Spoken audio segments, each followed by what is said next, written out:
নমস্কার বন্ধুরা, welcome to my channel দীপশিখার রান্না বান্না।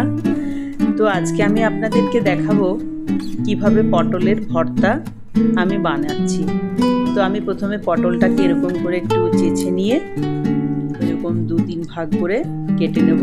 তারপর কেটে নেওয়ার পরে কড়াইয়ে জল দিয়ে পটলগুলোকে ধুয়ে ভালো করে ধুয়ে পরে সেদ্ধ হতে দেব। তো দেখুন আমি কড়াইয়ে জল দিয়ে পটলগুলোকে সেদ্ধ করতে দিয়ে দিয়েছি। এরপর একটা ভালো করে ঢাকা দিয়ে দেবো। ঢাকা দেওয়ার পরে কিছুক্ষণ পর আমি খুলে দেখব পটলগুলো সেদ্ধ হয়েছে কিনা। যদি পটলগুলো সেদ্ধ হয়ে থাকে তখন আমি পটলগুলোকে নামিয়ে ঠান্ডা হতে দেব। এরপর কড়াইয়ে সর্ষের তেল দিয়ে দিয়েছি। তেল দেওয়ার পরে আমি তেলের মধ্যে দেব শুকনো লঙ্কা। শুকনো লঙ্কাটাকে কেটে নেব। তারপর দিয়ে দেবো একটু কালো জিরে আর রসুন কুচি, সঙ্গে 2 কাঁচা লঙ্কাও দিয়ে দেবো। এরপর এটাকে ভালো করে নাড়াচাড়া করব।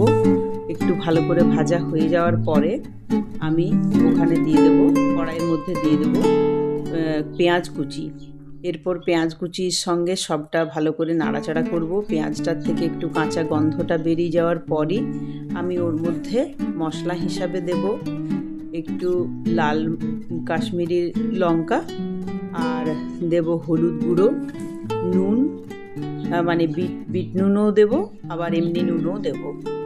তো আমি সব কিছু দেওয়ার পরে ভালো করে নাড়াচাড়া করে নিয়েছি।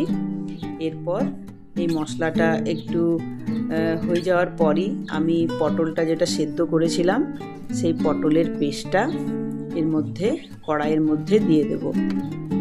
কড়াইয়ের মধ্যে দিয়ে দেওয়ার পরে আমি এটাকে ভালো করে কষিয়ে নেব যাতে জলটা পুরো শুকিয়ে যায়। এরপর এটা আস্তে আস্তে করে জলটাকে আমি পুরো শুকনো করে নেব। কড়াই এরকম করে অনেকক্ষণ নাড়াচাড়া করতে হবে, কিন্তু একবারে ছেড়ে দিলে ওটা তলায় লেগে গেলে খারাপ লাগবে। তাই ধীরে ধীরে আমি এটাকে নাড়াচাড়া করে পুরোপুরি শুকনো করে নেব। এরপর দেখুন আমার ভর্তাটা প্রায় হয়ে গেছে। আমি এই রেসিপিটা যদি সবার ভালো লেগে থাকে please like, comment and share.